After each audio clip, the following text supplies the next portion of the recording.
کرو. اس بنی کی طرح نہیں کہ 2 رکعت نفل پڑھے آسمان کی طرف دیکھ رہا تھا کہ جبرائیل علیہ السلام کب نازل ہوتے ہیں.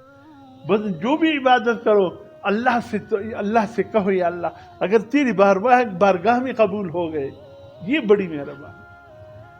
حضرت مولانا اشرف علی تھانوی رحمۃ اللہ علیہ کے سامنے کسی نے ایک شعر کہا، یہ وہاں کی تانبون کی بات ہے انڈیا کی.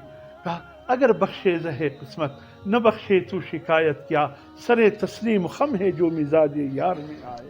اگر اللہ نے بخش دیا تو ٹھیک، نہیں بخشا تو کیا کر سکتا ہوں، میرا سر اللہ کی بارگاہ میں جھکا ہے جو اس کے مزاج میں آئے.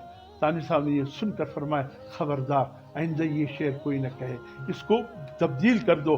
اگر بخشے زہے قسمت نہ بخشے تو کروں زاری، کہ کیوں بندی کی یہ خواری مزاج یار میں آئے.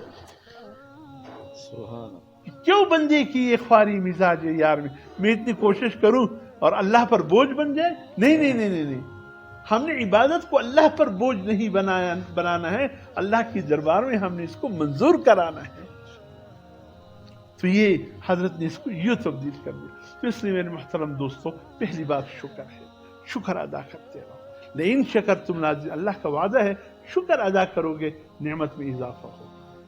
اللہ سے دوسری نعمت مانگنے کے لیے پہلی نعمت کو علماء نے لکھا ہے محفوظ کر لو، اور محفوظ ہوگا شکر کے ساتھ. فرمایا شکر پر نعمت میں اضافہ یقینی. پہلی بات اپنے پلے باندھ لو، اور دوسری چیز صبر پر اجر یقینی. اگر کوئی تکلیف آئے، بیماری آئے، کوئی تنگ دستی آئے، کوئی حالات مزاج کے خلاف ہو، صبر. اور اللہ پاک قرآن میں فرماتے ہیں کہ میں صبر کرنے والوں کا اجر نہ ختم ہونے والا ہے. اتنا اجر ہے کہ انتہا ہے. تو صبر پر اجر یقینی. اور تیسری بات فرمایا